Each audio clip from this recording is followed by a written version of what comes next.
Cruella is a 2021 film that is based off of Cruella DeVille from 101 Dalmatians. Yes, the villain of the original Disney animated film has an origin story of her own.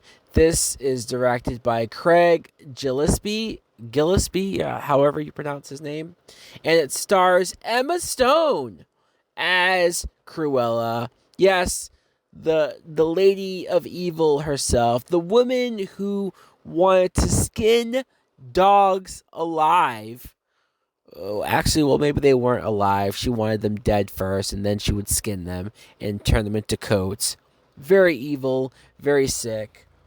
In this film, though, you see the origins, like I said. So we see Cruella as a child and everything that went on with her parents and her backstory, how she desperately wanted to become more, be more with fashion in that industry. She runs into Jasper and Horace, her two henchmen, who she, I guess, grew up with, and together they concoct a bunch of plans to create her legend. Now, what I thought of Cruella was I didn't hate this movie.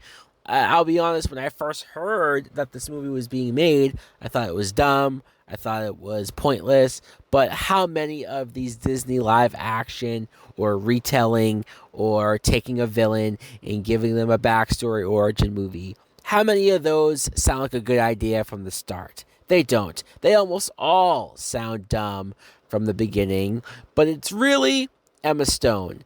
It's only, like, really only Emma Stone that makes this movie worthwhile and worth watching, because I feel like Emma Stone is great in this movie for so many reasons, not just because she looks great in the costume and the hair and the various different outfits and styles throughout the entire film, but I thought her acting was good, her accent, her London accent, and just the way how she carried herself, trying to toe that line of being a sympathetic person, being somebody that we're watching go through so much, but then also having her moments when she's evil or she's a bitch, and she sort of starts to become the Cruella that we know and love.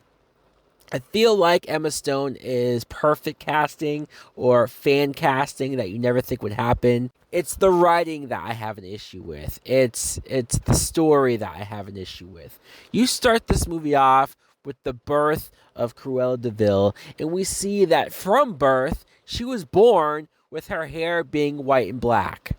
Obviously, it's her iconic look. Obviously, it's how you know Cruella to look like. But I feel like her being born this way is the dumbest thing that they could have done. Why couldn't we just have her dye her hair to look like this? And I feel like her being lifelong friends of Jasper and Horace was forced. I don't think, I mean, I guess I get why they did it, to show her human side and how she slowly starts to get divorced from that. But you could have really done that with any other character. I don't think her knowing the two henchmen from 101 Dalmatians her whole life, I don't really buy that, especially knowing how horrible she treats them later. The movie doesn't really give you a good reason why she does treat them so bad. Joel Fry plays Jasper, and Paul Walter Hauser plays Horace. Emma Thompson plays the Baroness. She's sort of the main villain of the movie. I think the only way that you can make Cruella sympathetic or relatable is to have somebody in the film who's even more evil than she is.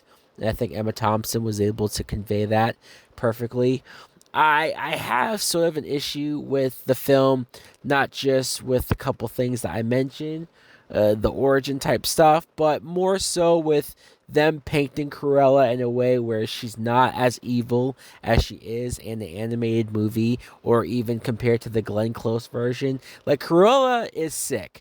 She wanted to skin dogs. She wanted to kill puppies in order to make a coat. In this movie, she doesn't have any of that, and I don't really get it. I know that you couldn't sympathize, or they feel like you couldn't sympathize with her if she was wanting to do that throughout this film, or if she did that at any point. But I feel like there is something that about the Cruella character that is missing when you don't do that type of stuff, or when you don't have that be a part of her character, when you try to have her be somebody who's either misunderstood or isn't as evil as she wants other people to think. The style of the film, the directing of it, the costumes, like I said, the music. I think the music is very strong in this movie. I think I like the tone. I think there are enough decent things in here. It's very watchable. It's not boring. I just feel like it could have been better. I feel like another writer could have come in and proofread, rewritten, to punch it up a little bit, to make certain things smarter, to make things make more sense. If you want this to be its own thing, if you want this to be its own universe, if you want this Cruella de Vil to be a completely different Cruella de Vil, then why in the blue hell do you basically, with so many characters and so many situations, set up the event of 101 Dalmatians? But yet that movie contradicts a lot of the stuff that you do with Cruella.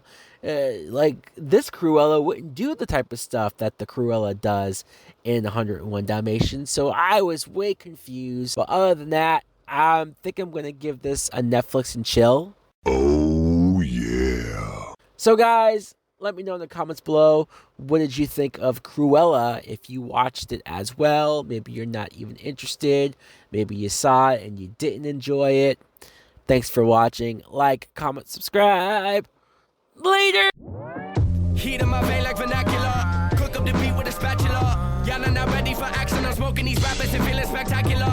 Making it killing like massacre. Watch out, I'm whipping my wrist. Right on my city, been pissed, but I show them love. I'm not the one that's at risk. My homie told me that when people rise up against you, it's a sign of your destiny real. Fake ones been hating cause they know that one day you're making it. Jealousy's all they can feel. Plugging the phone, drifting my zone. Pain in the future when thinking alone. About when I'm